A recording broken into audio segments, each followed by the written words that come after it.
ஹாய்ங்க. Welcome to Madhu Kumaresh vlogs. இதுதான் என்னோடய வீடியோஸை ஃபஸ்ட் டைம் பார்க்குறீங்கன்னா நான் தான் மது. இந்த சேனலில் நிறைய ஷார்ட்ஸ் வீடியோ போட்டிருக்கேன். இனி லாங் வீடியோஸும் போடலான்னு இருக்கேன். ஸோ மறக்காமல் நம்ம சேனலை சப்ஸ்கிரைப் பண்ணி வச்சுக்கோங்க. அப்போ தான் நான் போகிற வீடியோஸ் எல்லாம் உங்களுக்கு நோட்டிஃபிகேஷனில் வரும். ஸோ இது நாங்கள் லாஸ்ட் சாட்டர்டே அக்வாரியம் பேரடைஸ் போன அப்போ எடுத்த வீடியோ தான்.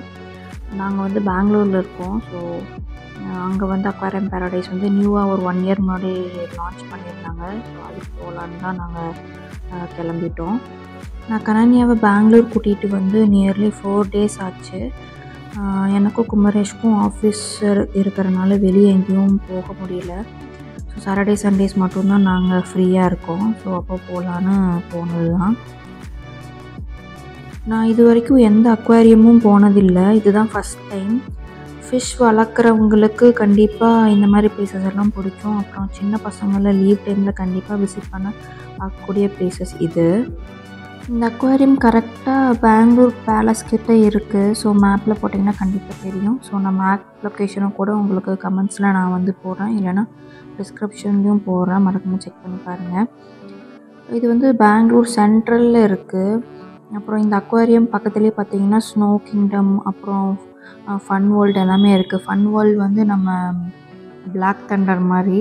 ஸ்னோ கிங்டம் ஆல்ரெடி நாங்கள் கோவாவில் போனோம், அதனால் போகல. பிளாக் தண்டர் நிறைய டைம் விசிட் பண்ணிட்டோம், அதனால் இது இந்த மாதிரி பிளேஸ்லாம் போகல. அதுவும் பாப்பு வச்சுட்டு ஸ்னோ வேர்ல்டு ஸ்னோ கிங்டம்லாம் வந்து ரொம்ப குளிராக இருக்கும். அப்புறம் இங்கே வந்தால் இந்த 3 பிளேசஸ்லும் சேம் டேலேயே கவர் பண்ணிடலாம். என்ட்ரன்ஸ் ஃபீஸ் பார்த்திங்கன்னா வீக்கெண்டில் நாங்கள் போனோம். ஸோ பர் பர்சன் 499 வந்துச்சு. சில்ட்ரன்ஸுக்கு பார்த்திங்கன்னா 399 வரும். பட் கனன்யா 2 இயர்ஸ்னால அவங்களுக்கு ஃப்ரீ. அதே நீங்கள் வீக் டேஸில் போனீங்கன்னா 399 வரும் அடல்ட்ஸ்க்கு. சில்ட்ரன்ஸுக்கு 349 வரும் வீக் டேஸில். நாங்கள் டிக்கெட்ஸ் எல்லாம் எடுத்துகிட்டு டிக்கெட் செக் பண்ணிவிட்டு உள்ளே என்ட்ரு ஆனதும் பேக்ஸ் எல்லாமே வாங்கி வச்சிட்டாங்க.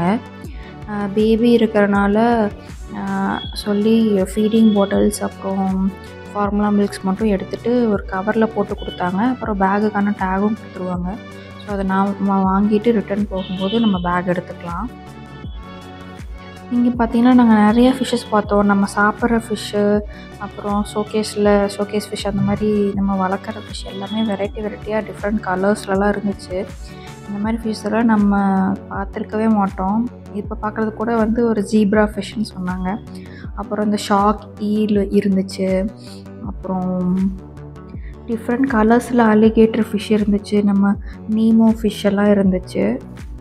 நான் கூட எக்ஸ்பெக்ட் பண்ணி வந்தேன், மர்மைட் மாதிரி ட்ரெஸ் எல்லாம் பண்ணிவிட்டு அங்கே அக்வாரியமுக்குள்ளே ஸ்விம் பண்ணுவாங்க அப்படின்னு சொல்லிட்டு. பட் அது வந்து இல்லை. அந்த மாதிரி வேறு யாராச்சும் எக்ஸ்பெக்ட் பண்ணி போனீங்கன்னா கண்டிப்பாக அது இருக்காது.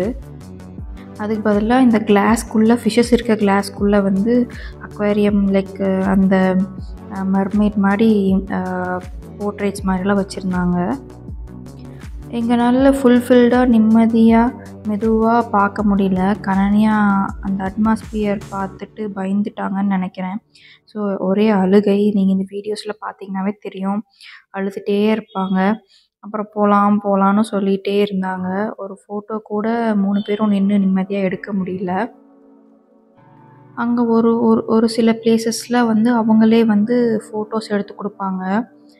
நீங்கள் அங்கே ஃபோட்டோஸ் எடுத்துட்டிங்கன்னா வெளியே வரும்போது அங்கே வந்து நீங்கள் பிரிண்ட் பண்ணிக்கலாம். அங்கே டிஃப்ரெண்ட் ஃப்ரேம்ஸ் வச்சுருந்தாங்க. பேஸ்ட் ஆன் ப்ரைஸ் உங்களுக்கு எந்த ஃப்ரேம் வேணுமோ அந்த மாதிரி ஃப்ரேம் சூஸ் பண்ணி நம்ம பிரிண்ட் பண்ணிக்கலாம். நாங்கள் அந்த மாதிரி எந்த ஃபோட்டோஸும் எடுக்கல. செல்ஃபி கூட எங்களால் ப்ராப்பராக எடுக்க முடியல. இந்த வீடியோஸில் கூட பார்ப்பீங்க, ஒரு செல்ஃபி வீடியோ எடுக்கலாம்னு சொல்கிறது கூட அவங்க அந்த அழுதுட்ருப்பாங்க. பக்கத்தில் போய் கூட சின்ன ஃபோட்டோ எடுக்க முடியல. கடைசியில் போகலானே கிளம்பிட்டோம். ஃபிஷ்ஷெல்லாம் பார்த்துட்டு வெளியே வந்த உடனே அந்த அக்வாரியம்குள்ளேயே வந்து ஐஸ்கிரீம் ஷாப் இருந்துச்சு. அங்கே வேறு எதுவுமே இருக்காது, ஐஸ்கிரீம்ஸ் மட்டும்தான் இருக்கும். ஸோ அங்கே ஐஸ்கிரீம் வாங்கி சாப்பிட்டோம். அப்படியே அவங்களுக்கு பலூன் வாங்கி கொடுத்துட்டு கிளம்பிட்டோம். அவங்க போகும்போது ஒரே அழுகை. நாங்கள் பைக்கில் தான் வந்திருந்தோம். ஸோ பின்னாடி உட்காரலான்னு நினச்சேன், உட்கார வச்சேன். பட்டு அவங்க முன்னாடி தான் அப்பாவுக்கு முன்னாடி உட்காருவேன்னு சொல்லி அழுது ரொம்ப ஆர்ப்பாட்டம் பண்ணிட்டாங்க. ஸோ கடைசியில் முன்னாடி உட்கார வச்சு தான் அவங்க வந்தாங்க. மெயினாக இந்த பிளேஸ் வந்ததே கனன்யாக்காக தான். அவங்க ஃபிஷ்ஷெல்லாம் பார்ப்பாங்க அப்படின்னு சொல்லிட்டு தான் கூட்டிகிட்டு வந்தோம். பட்டு இன்னும் 1 இயர் கழித்து கூட்டிகிட்டு வந்திருந்தா இன்னும் பார்ப்பாங்கன்னு நினைக்கிறேன். என்னோடய ஷார்ட்ஸ் வீடியோஸில் பார்த்துருந்தீங்கன்னா தெரியும், நான் கப்பி ஃபிஷ் வச்சுருக்கேன். அந்த கிளாஸ் எல்லாம் வந்து தொட்டு தொட்டு பார்ப்பாங்க, பாய் பாய் மீன் அப்படின்லாம் சொல்லுவாங்க. பட் ஏன் இங்கே பயப்படுறாங்கன்னு தெரியல. உண்மையில் சொல்லப்போனால் 500க்கு இந்த பிளேஸ் வரத்தான்னு கேட்டால் தெரியல. மேபி குழந்தைங்க லைக் சில்ட்ரன்ஸ் எல்லாம் என்ஜாய் பண்ணுவாங்க, ஒரு 2 to 3 ஹார்ஸ் இங்கே ஸ்பெண்ட் பண்ணுவாங்கன்னா கண்டிப்பாக கூட்டிகிட்டு வரலாம். பட் நாங்கள் 1 hour கூட அங்கே இருந்திருக்க மாட்டோம். இதுக்காக நாங்கள் 1 hour ட்ராவல் பண்ணி வேறு போனோம். ஸோ டைம் வேஸ்ட்டு தான் எங்களுக்கு. இது மாதிரி நான் நிறைய லைஃப் ஸ்டைல் வ்ளாக்ஸும் போடலான்னு இருக்கேன். ஷார்ட்ஸ் வீடியோ மட்டும் இல்லாமல் லாங் வீடியோஸும் போடலான்னு இருக்கேன். ஸோ மறக்காமல் உங்கள் சப்போர்ட்ஸை கொடுங்க. அப்புறம் இந்த வீடியோ ஃபுல்லாக பார்த்துருந்தீங்கன்னா ஃபிஷ்னு கமெண்ட் பண்ணுங்கள், நான் கண்டிப்பாக லைக் பண்ணுவேன். தேங்க்ஸ் ஃபார் வாட்சிங். நெக்ஸ்ட் வீடியோவில் பார்க்கலாம். பாய்.